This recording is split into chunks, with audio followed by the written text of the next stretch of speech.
Halo, para bubuhan film. Apa kabarnya? Gimana? Keadaan kalian? Semoga sehat selalu ya. Kali ini bubuhan film akan menceritakan alur film tentang seorang gadis culun yang sering dibully di sekolahnya. Akan tetapi, di balik keculunannya itu, ternyata dia adalah seorang putri raja. Gimana kelanjutannya? Dan inilah dia, filmnya. Di awal film, diperlihatkan seorang gadis yang bernama Mia. Ia adalah gadis pemalu yang tinggal di kota San Francisco. Sejak kedua orang tuanya bercerai, hak asuh Mia jatuh ke tangan ibunya yang merupakan seorang pelukis. Saat ini Mia duduk di bangku SMA, sikapnya yang kurang percaya diri membuatnya takut berinteraksi dengan lingkungan di sekolahnya. Wajar aja kalau Mia nggak punya teman di sekolahnya. Selain siswi yang bernama Lily, sebagai gadis remaja, Mia juga merasakan jatuh cinta dengan seorang siswa yang bernama Josh. Sayangnya, Josh sudah memiliki pacar yang bernama Lana. Sementara itu, saat di sekolah, mereka sedang mengadakan kompetisi debat dengan tema seragam sekolah.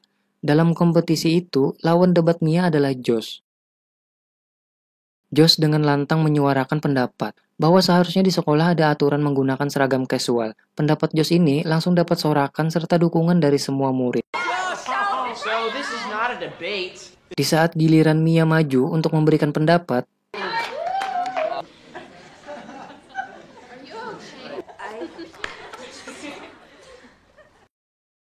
semua murid pun menertawakannya.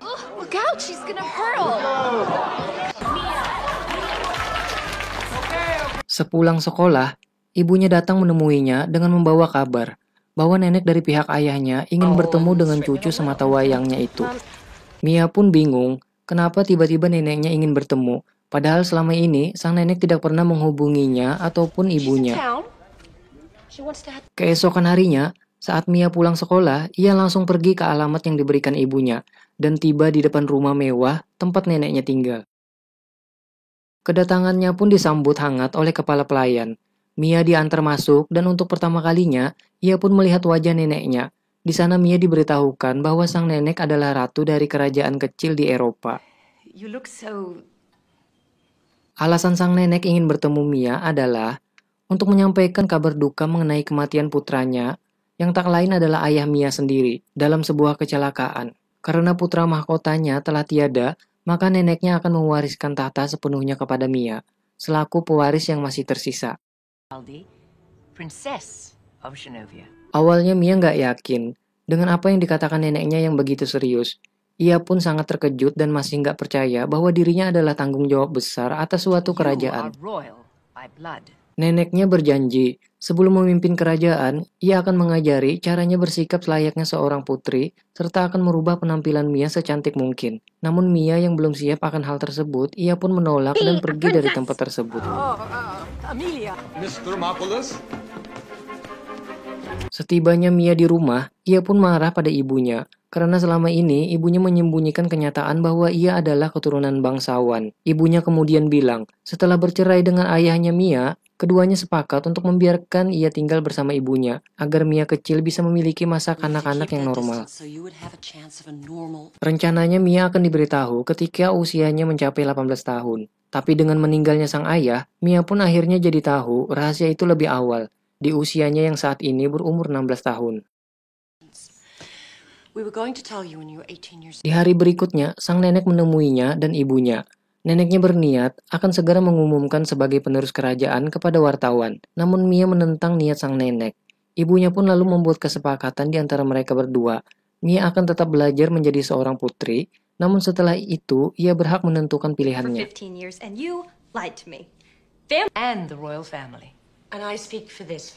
Setelah keduanya setuju, Ratu lalu mengenalkan Mia kepada kepala keamanan yang bernama Joe, yang ditunjukkan untuk menjaga dan memastikan keselamatan Mia, sampai Mia dinyatakan sebagai putri kerajaan. Di saat perjalanan ke sekolah, Mia difasilitasi sebuah limosin dari neneknya.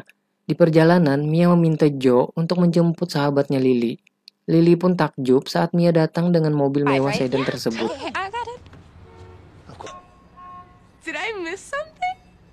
Sepulang sekolah, Mia pergi ke tempat neneknya untuk memulai pelajaran pertamanya sebagai seorang putri. Melalui asistennya, Sang nenek mencatat apa yang diperlukan untuk merubah penampilan Mia, serta mengajarkan cara bersikap yang harus dimiliki seorang putri. Lovely. But not socks, and I never want to see those shoes. Sejak hari itu, Mia datang untuk belajar tentang semua etika putri kerajaan. Dari belajar postur berjalan, cara duduk seorang putri, posisi badan saat di meja makan, hingga berdansa. It's a wango? Suatu hari sang nenek memanggil penata rias dan gaya rambut yang bernama Paulo untuk merubah total penampilan Mia yang sudah dicatatnya kemarin. Paolo, we have a limited number of days before the... Kacamata Mia pun diganti dengan lensa kontak. Hingga setelah makeover selesai, Mia terlihat jauh berbeda dari sebelumnya dan membuat Ratu sekaligus nenek Mia terkesan dengan penampilan baru cucunya yang terlihat cantik dengan rambut indahnya.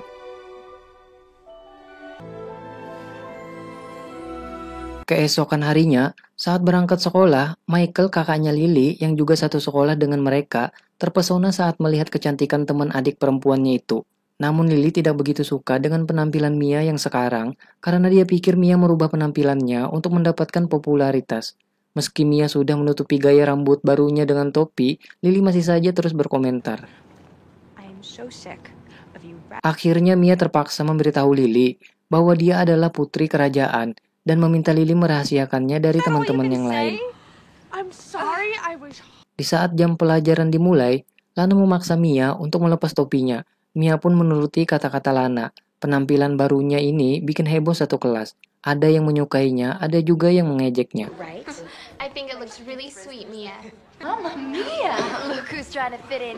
Pada hari berikutnya, Michael berusaha mengajaknya untuk ikut menonton latihan bandnya di hari Sabtu nanti. Mia pun menerima ajakan Michael. Saat tiba di gedung sekolah, mereka melihat ada banyak wartawan berkumpul. Kedatangan Mia langsung menjadi sorotan. Ternyata yang sedang ditunggu para wartawan ini adalah putri Mia. Mia pun langsung diserang pertanyaan-pertanyaan yang membuatnya kebingungan. Hingga ia langsung menerobos ke dalam sekolah.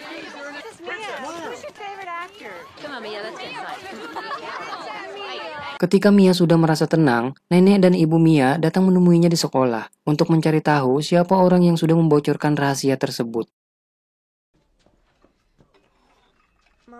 Tak lama kemudian, Joe membawa Paulo masuk.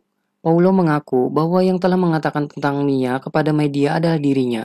Ia melakukannya bukan untuk mendapatkan uang, melainkan ketenaran. Paulo ingin dunia tahu bahwa Mia bisa cantik sekarang ini adalah karena polesannya. Paulo hates money. He spits on money. So to speak, I don't mean to imply that. Grazie, prego. Beberapa hari kemudian, dalam suatu acara makan malam, nenek Mia memperkenalkan sang cucu kepada beberapa bangsawan. Awalnya makan malam berjalan cukup baik sampai sekarang. Nggak sengaja, Mia membakar lengan baju salah satu tamunya.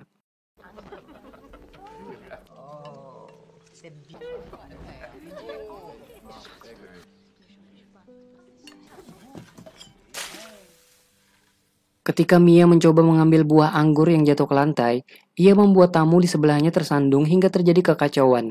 Atas kejadian memalukan tadi, membuat sang ratu selaku nenek Mia cuman bisa nutup muka. Namun hal yang dianggap petaka bagi ratu justru membuat para tamu terhibur. Hari berikutnya, Mia meminta maaf kepada nenek ratu dan mengira akan dimarahi habis-habisan. Tapi sang nenek tidak marah padanya dan malah nenek bersedia menghabiskan hari ini dengan cucunya. Sepanjang hari, ratu ingin membuat cucunya senang. Mereka pergi menggunakan mobil Mia, yang Mia dapatkan sebagai hadiah ulang tahun ke-16 dari ibunya. Ratu ikut mengunjungi tempat-tempat yang biasa cucunya kunjungi, memainkan semua permainan kesukaan Mia, hingga berfoto bersama di stand foto. Di dalam perjalanan pulang, mobil yang dikendarainya mengalami masalah saat melewati tanjakan. Akibatnya, mobil itu mundur dan menabrak kendaraan transportasi yang ada di kota San Francisco. Polisi kemudian datang. Agar Mia lolos dari penilangan, sang ratu lalu memberikan gelar kehormatan kepada petugas tersebut. Dengan tersanjung, petugas itu pun tidak jadi menilang Mia, dan bahkan mengantar mereka pulang. Di sekolah, Mia sekarang menjadi populer. Dia dikelilingi oleh anak-anak yang meminta tanda tangannya. Bahkan, Lana berpura-pura seolah ia adalah teman baik Mia saat reporter mewawancarainya. Sementara itu, Josh kini mulai naksir dengan sang putri dan mencoba mengajaknya pergi ke pesta pantai pada hari Sabtu besok. Josh bilang kalau hubungannya dengan Lana telah berakhir. Mendengar hal itu, Mia pun langsung setuju. Mia mendatangi Michael untuk meminta maaf karena ia lebih memilih menerima ajakan Josh ketimbang Michael. Dan tentu, Michael yang sudah lebih dulu berharap sangat kecewa dengan keputusan Mia. He asked me to go to the Baker Beach party with him. Di hari pesta pantai itu, Mia terlihat senang bisa berada di samping pria yang selama ini menjadi pujaan hatinya. Keduanya menghabiskan malam dengan berdansa, sampai reporter datang mencari Mia. Josh membawanya bersembunyi di gubuk. Setelah keadaan dirasa aman, mereka pun keluar. Ternyata dugaan mereka meleset. Di saat banyak reporter yang meliput Mia, Josh dengan paksa mencium Mia agar dirinya ikut masuk pemberitaan. Keesokan harinya, setelah kembali ke rumah, dengan perasaan malu, Mia menangis di pelukan ibunya atas kejadian di pesta pantai tersebut. Berita tentang kelakuan sang putri pun trending. Nenek Ratu kecewa, Mia meminta maaf dan mengakui bahwa dirinya tidak pantas menjadi seorang putri kerajaan. Meski begitu, Ratu masih akan mengajaknya ke acara kerajaan, dan Mia boleh membawa teman-temannya, kecuali siswa yang bernama Josh. Setelah Mia pergi, Joe mencoba meyakinkan Ratu agar ia memahami sisi usianya yang masih remaja. Joe juga bilang kemungkinan status sosial yang dimiliki Mia saat ini sengaja dimanfaatkan teman-temannya untuk pansos. Joe percaya Mia sudah siap mengambil tanggung jawab sebagai pemimpin negara setelah melihat kedewasaan Mia dari bagaimana cara ia menerima kritik dan meresponnya. Di sekolah juga Mia meminta maaf kepada sahabatnya Lily karena telah membuat kakaknya patah hati. Meski Lily juga kecewa, namun sebagai sahabat ia pun memaafkannya. Sebagai tanda minta maaf, Mia mengajak Lily beserta Michael ke acara pesta tahunan kerajaan. I hope you come. Fighting you. I hope you'll forgive me. Di hari pesta perayaan kerajaan yang akan digelar nanti malam, pagi harinya sang nenek menemuinya di rumah untuk menyerahkan diary yang ditinggalkan ayahnya sebelum kematiannya. Diary itu merupakan hadiah ulang tahunnya yang ke-16. Neneknya juga bilang kalau ia akan tetap mengangkat Mia sebagai penerus kerajaan dan akan mengumumkan penyerahan gelarnya kepada orang-orang pada acara tahunan kerajaan nanti malam. Mia yang mendengar hal itu berniat pergi jauh karena ia takut mengecewakan rakyatnya nanti. Tanggung jawab yang akan diserahkan neneknya seolah masih terlalu berat baginya, sehingga Mia memutuskan buat kabur di saat acara tahunan itu berlangsung. Saat lagi mengemasi barang-barang ke dalam tasnya, kemudian ia menemukan sepucuk surat dari dalam diary pemberian ayahnya. Dan surat itu adalah surat yang dibuat ayahnya untuk Mia.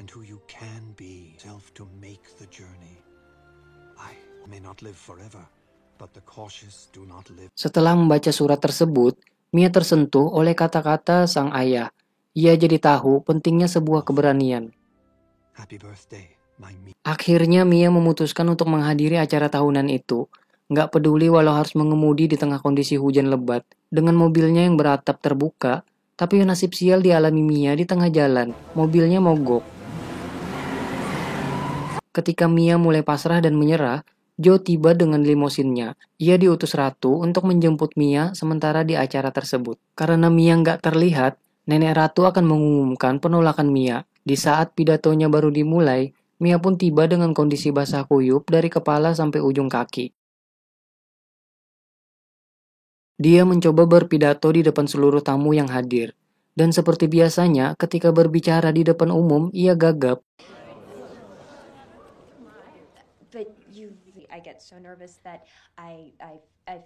Tapi Mia berusaha mengingat kata-kata ayahnya dan membuatnya berhasil mengatasi rasa takutnya. Kata-kata yang diucapkan Mia terus mengalir hingga ia memberikan pidato yang menyentuh hati banyak orang.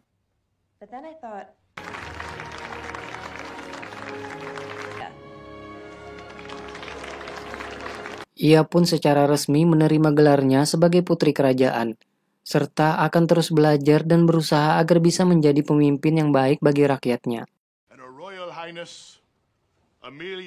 Setelah dinobatkan sebagai putri baru kerajaan, Mia tampil mempesona dengan mahkota dan gaun prinsesnya. Ia pun kemudian mencari Michael untuk mengajaknya berdansa, hingga akhirnya Mia mendapatkan apa yang tidak ia dapat dari pria lain, yaitu sebuah ciuman romantis. Yes, I will have to live in Genovia a little bit, but I'm still gonna go to school. And Tamat, ending yang sangat mencangkulkan. Di dalam film ini kita dapat menyimpulkan bahwasanya janganlah suka merendahkan orang lain.